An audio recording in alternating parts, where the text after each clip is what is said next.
the thing. They're still here, folks, and they still have to go somewhere, so they'll go into social housing so that Brits can't get a roof over their head, and veterans and homeless folk. So it only really pushes the problem somewhere else. But listen, we're going to spend all night talking about this because it's absolutely huge. But let's get the words and views of Sir Michael Fabricant, former MP, greatly missed in the House of Commons, another voice of common sense. Of course, ex-Big Brother star as well. Hello, Sir Michael. Hello there. How are you, Mark? I'm really well, Great Michael. to be back on the radio and television with you. Well, listen, you're more photogenic than I am. And Michael, first of all, we're gonna take a break in just a second, but you and we're here for the hour, and I really want to lock into this. I want to apologise for being so angry, but are you as angry as I am? Yes, I am. It's utterly frustrating. And, you know, there are ways for legal migrants to come into the UK.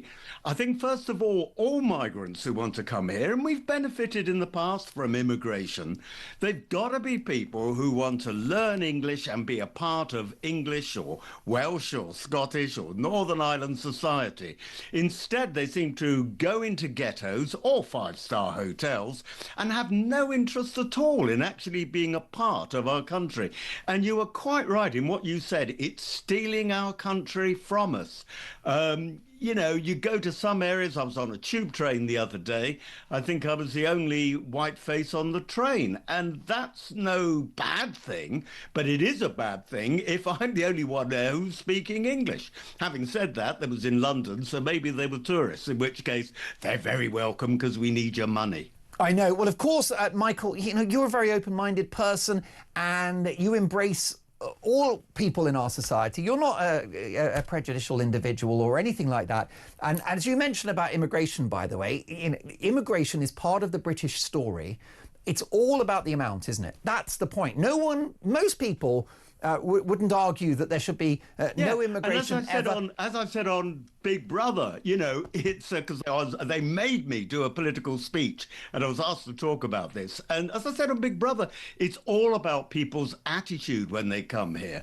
And if you want to come to a country, then you've got to adopt its pattern. Okay, listen, folks. You've got to learn the language. I tell you, I can tell Fabers is on fire tonight. Get your calls in if you want to talk to Michael as well. Then he's taking your calls. 0344 499 1000. One of the most influential politicians of his generation, in the House of Commons for a long time, a very respected figure who knows his onions. So book your call on the show. Give Matthew a call when you get a chance. And what I'll be doing next is holding Michael to account for this horrible immigration mess, because it's the fault of his party. The big question is, will you ever, Dave, concentrate, forgive them? So, Michael, 50,000 people entering the country illegally annually, and legal net migration of almost 1 million. How did that happen under a supposedly conservative government?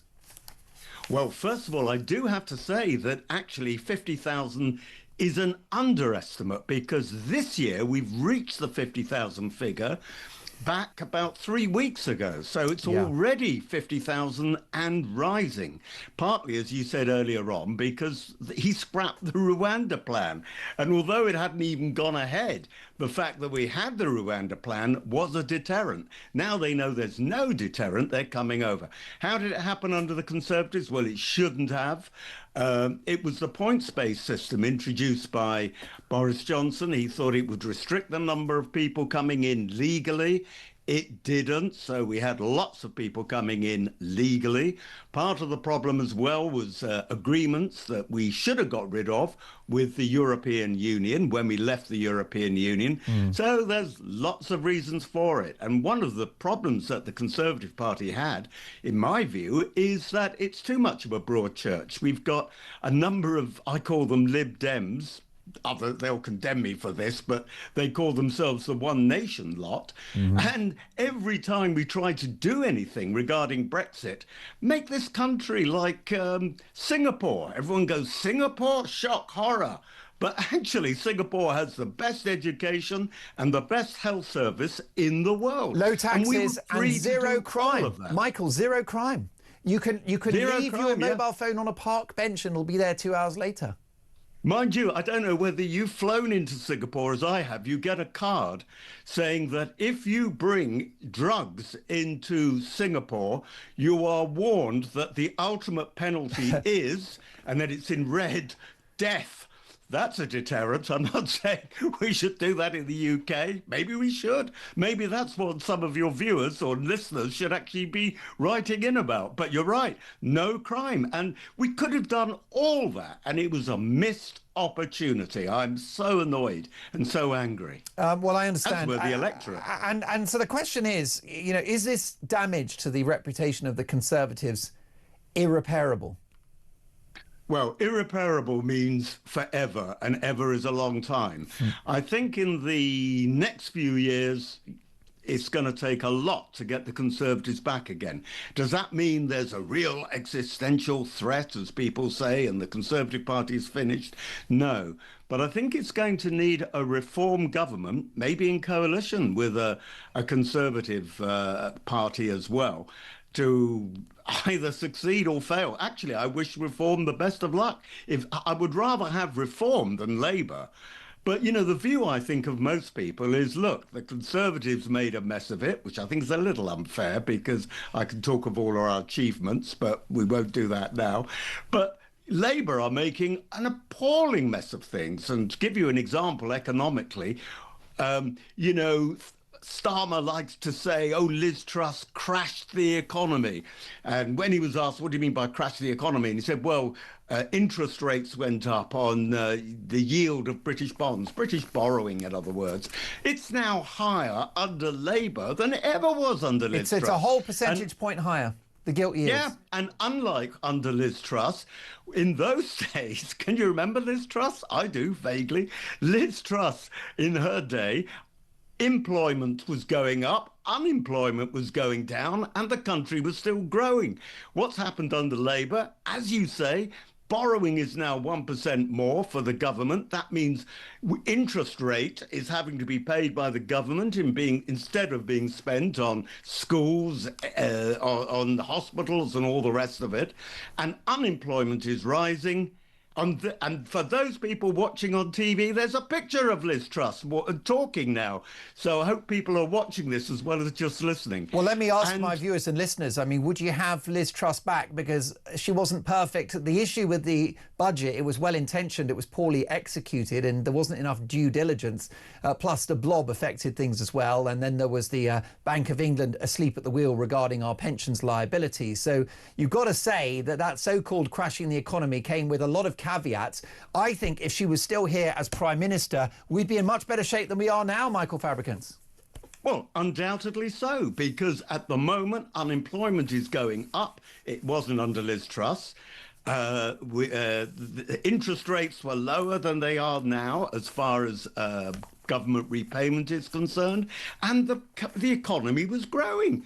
I'm not saying Liz Truss got it all right. Far, far from it. But compared with now, it is extraordinary. You talk about Rachel Reeves from accounts. She wasn't even that. It was Rachel Reeves from customer complaints in a region. What? Yeah, I've got to say that the relationship of this Labour government and the truth is very, very, very distant and semi-detached. But what I will say, we're going to speak to a Labour MP later who's going to defend Labour's record, point out that they did win with a substantial majority because of several years, 14, 15 years of Tory Yeah, but did you know, Mark, did you know that fewer than 21% of those people eligible to vote voted for Labour? The only reason why they won with a substantial majority is because people were voting for anything but Conservative. And I do understand after 14 years, people wanted a change. But if that Labour MP or any other Labour person says, you know what, the British people wanted Labour, remind them fewer than 21% actually voted for the Labour Party. It is extraordinary. OK, but of course, fewer voted for the Conservatives. Next up, when is Sir Michael Fabricant, defecting to Reform? He shall reveal all after this. With me for the hour is one of the most respected politicians of his generation, influential ex-Tory MP, Sir Michael Fabricant. Michael, your reaction to what Alp had to say there? No, I'm afraid I have to agree with him. How can we not agree with him? The point is that they shouldn't have come over in the first place. We shouldn't have allowed them over. It's not as easy as simply turning the boats around mid-channel, because the Royal Navy took the view if you did that, the boat would tip over and they would be causing a mass drowning. So I can see the problem there, but they should be held in camps. I know the idea of camps is repulsive to some people, but, you know, that doesn't mean to say they're going to be, God forbid, like German camps of the Second World War.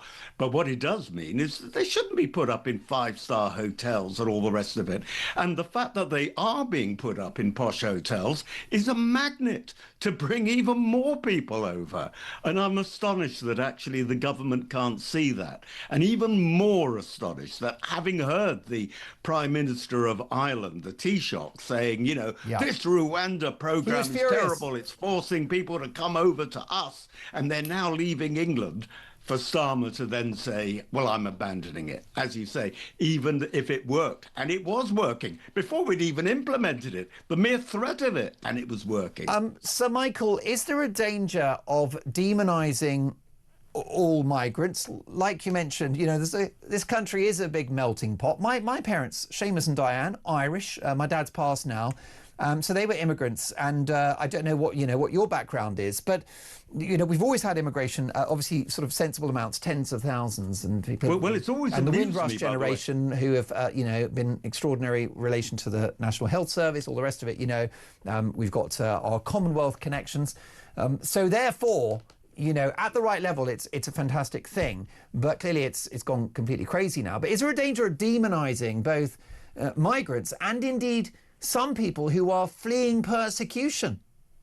Yes, those people who are genuinely fleeing persecution can come into this country, though, because there are channels to do just that. It does amuse me, though, that you've got me, Michael Fabricant, a French name. Monsieur Fabricant. One of my colleagues, still in the House of Commons, who was very much involved in this project, was Mark Francois, another French There's name. also Monsieur Let alone Farage. Nigel Farage, which I'm sure is also French. I beat you to the punchline. You know. Pardon? I beat you to the punchline there. Yeah, no, you're absolutely. You raised a very good point. I wonder. Let's take a call when we can, folks, because I want to bring your views into this conversation. Where do we go from here? Kemi Badenoch is talking tough on illegal immigration. She said that potentially they could get rid of the ECHR, our participation in the European Convention on Human Rights. But that's not a black and white policy. Reformers said they will scrap it, and they'll scrap the Human Rights Act. Why won't Kemi go further? We should have done that right from the beginning. Kemi's huge mistake was to believe that she could behave like in the old-fashioned way, where it was just the Conservative and Labour Party, and she could take time to develop policy. We all knew that we had to get out of the ECHR. Yeah. And Kemi's decision not to announce any policies for months and months and months created a vacuum. And that's why the Conservative Party now find themselves being completely smothered by reform. And you quoted those figures from Electoral Calculus at the beginning of the programme. Yeah. They predict that there would just be 35 Conservative MPs left. And that's because of the vacuum that Kemi created by not announcing policy. We do have to leave the ECHR. We should have announced it right from the very beginning as soon as she was appointed. But the problem, as I said earlier, is that the Conservative Party is maybe too broad a church. Too many people in the Conservative Party have that sort of Lib Dem outlook, never wanted to leave the European Union in the first place, don't recognise the importance of sovereignty, because that, as you quite rightly said, is one of the three main tenets of actually what a government should preserve: the sovereignty, the independence of a nation. And that's the reason why we didn't get ECHR announced straight away. Absolutely. I mean, you know, I'm a great admirer of yours, Michael, and you're a very ideologically consistent man. You made a big contribution as a constituency MP in Lichfield. And it was only really the dumpster fire that was the Tory project that saw you evicted. But on the strength of your own efforts, you'd have stayed.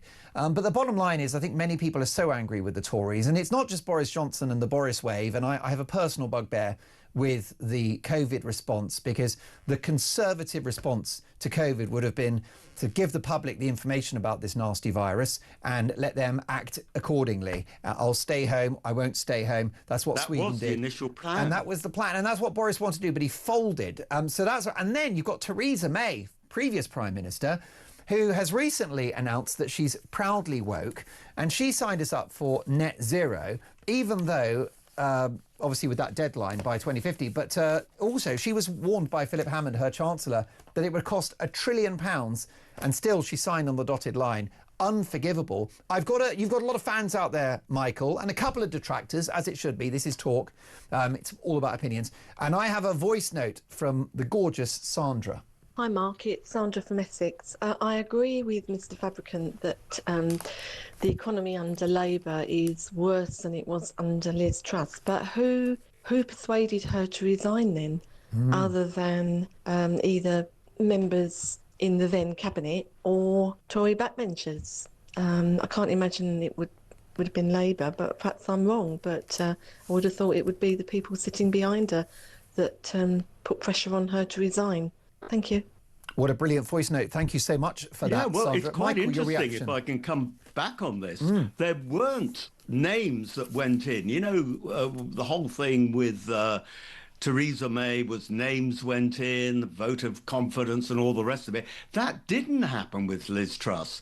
What happened was that the chairman of the 1922, which is the committee of backbench MPs, went in to see Liz Truss when she was Prime Minister, and she sort of more or less said to him, so we hear from Graham Brady, who was the chairman at the time, she said to him, I suppose that means I can't really carry on. Now, you could argue she could have been absolutely stubborn. She could have done a Margaret Thatcher and said, we fight on. And you know what? After a few weeks, the economy was doing better anyway. And you could have still had Liz Truss in power and not Rishi Sunak. And part of the problem with Rishi Sunak, and there were a number of problems with Rishi Sunak, but we won't go into that now, unless you insist. But one of the problems was he didn't have confidence in himself. He hadn't been elected by the by the membership of the party. He hadn't been elected by the country, so he had no sort of confidence in driving through policy which he should have been driven through. Yeah. By the way, you were asking me about whether I should join Reform. Well, that's the next question. When are you defecting? Well, I can reveal to you, this is an exclusive for Talk Radio.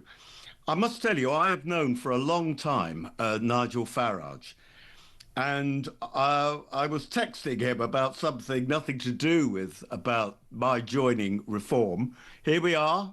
You can't really see it on the camera. Were you texting recipes? We were texting about a mutual friend. Good. And he won't be annoyed if I give his name out. His name is Brandon Clark. But anyway, we were texting about a mutual friend called Brandon Clark, who lives in Lichfield. Hello, Brandon, if you're watching. And Nigel Farage came back and said, about time you joined us and won back your old seat.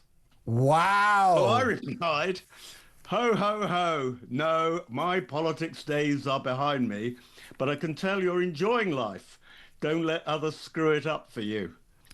And it would be very, very unfair if I tell you what he said at the time about other people screwing it up for him, so I won't. Well, it doesn't surprise me. Now, that is a fascinating story, that he's reached out to you as an esteemed figure of the right, and he wants you to join the Reform Project.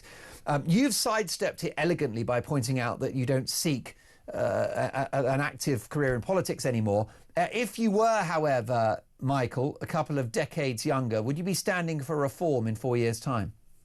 I might be tempted, simply because I think one of the weaknesses of Reform is there is a lack of experience in Reform of actually working in Parliament. You do need some people who actually know how the system works. Will you vote Reform in 4 years' time? Say again? Will you vote Reform in 4 years' time? Now, if I were to say on national television I would vote Reform in a few years' time, I'd be thrown out of the Conservative Party. And now you could argue, why do I want to stay in the Conservative Party? Well, it's quite a nice social life in the Conservative Party. So I'm not going to answer you. I'm just going to say that the ballot box is secret. There you go. Well, it's supposed to be. I don't want to hear about your ballot box. It's a family show.